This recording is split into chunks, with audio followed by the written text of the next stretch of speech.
Hi, everyone. It's Dr. Dave, and I am coming to you with a very interesting interview.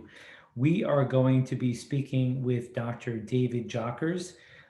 He is a doctor of natural medicine, functional nutritionist, and corrective care chiropractor. And one of his interests, and this is the reason why we're having him on the show, is intermittent fasting. And I've spoken about this in the past, maybe about a year and a half ago, but it keeps coming back up. So the question is, should we be incorporating intermittent fasting into our daily regimen? Well, we're going to find out with Dr. Jockers. Hi, Dr. Jockers. Thank you for taking time out of your very busy schedule to join us today. Well, thanks so much, Dr. Dave. Great to be on with you.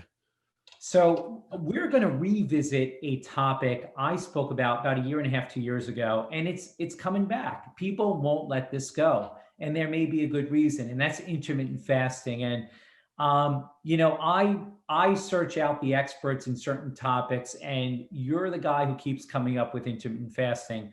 So let's just get to it. What is, we throw intermittent fasting around, but I'm not sure anybody knows exactly. When we say intermittent fasting, what is your definition of intermittent fasting? Well, that's a great question. And I would say to start that I really believe that fasting is the most ancient, inexpensive, and powerful healing strategy known to mankind. It's something that all of our ancestors did that obviously doesn't cost you anything when you're not eating.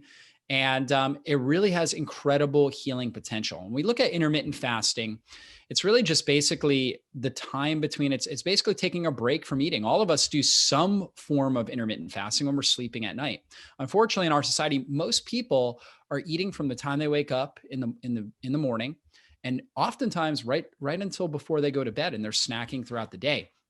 And we were told that this was healthy for us, that it stokes our metabolism. But actually, science is showing that it actually drives up insulin.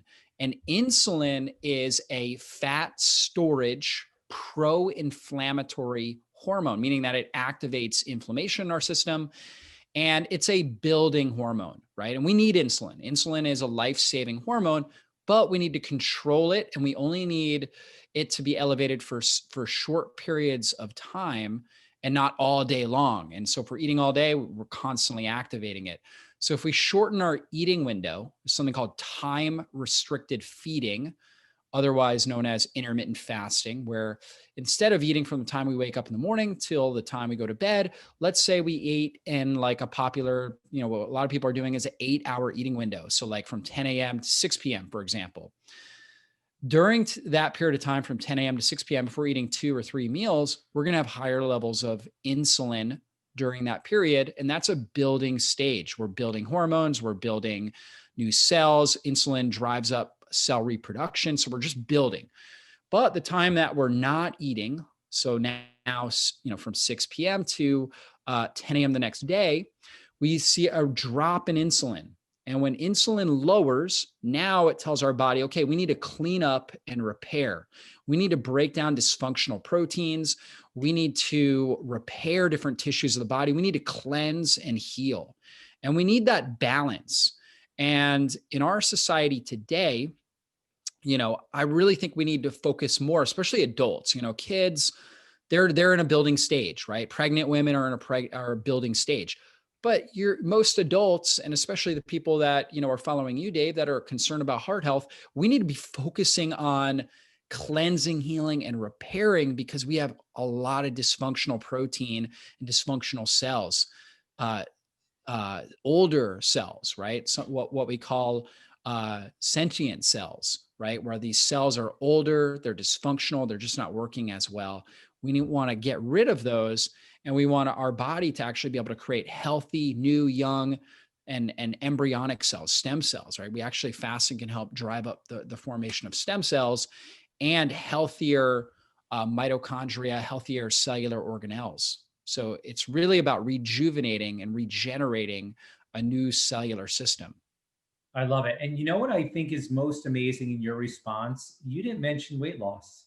And to me, that is so important because when we talk about intermittent fasting, we're really talking, at least in social media and daily life about a mechanism, a tool for weight loss, but really it's much more important than that. As you've said Yeah. correctly, it's really about cleansing. I don't know if the term is autophagy or, Yeah. yeah, where, Autophagy. go ahead, tell me about autophagy.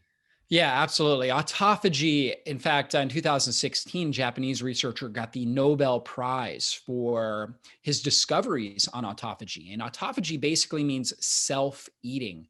So our body, we need energy. We have to produce cellular energy. And so we're either getting a consistent flow of energy from the food that we eat, or the body will actually break down these older proteins and take the raw materials, utilize it for energy, but then also utilize it to help regenerate healthier new proteins in the body. And there's an innate intelligence within our body. I mean, that same innate intelligence knows how to heal a cut. So if you get a cut on your arm, we don't have to like put some sort of special medication on it necessarily. We might want to sterilize it, but we don't have to. It will heal on its own. It's going to form a scar, right? And eventually it will heal and new tissue will be there. We don't have to, do anything special for it. That's what the innate intelligence does. The innate intelligence knows how to heal. And when we remove interference, which is food, and we create the right hormonal flux, so if we get insulin down, again, insulin comes up when we eat food, it drives sugar into cells. It also stops our ability to burn fat. When insulin comes down, now it tells the body, okay, now it's time to heal and repair. And the body has an intelligence to know the difference between a dysfunctional protein and a healthy protein. Okay. This is all survival mechanisms that have been built into us.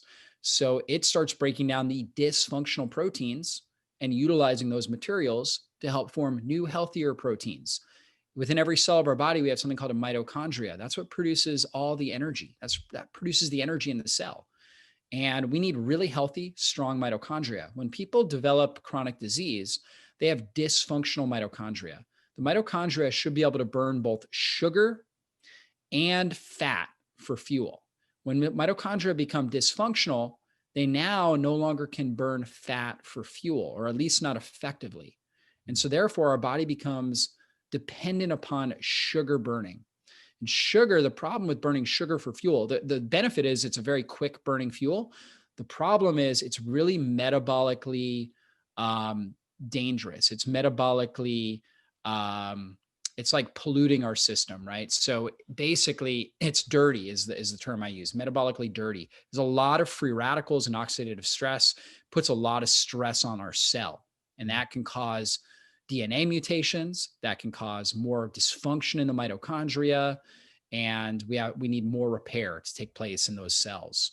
And so most people, especially as they age, they are stuck in sugar burning mode and they have very inefficient and dysfunctional mitochondria. Fasting, when we do that, our body cleans up those dysfunctional proteins.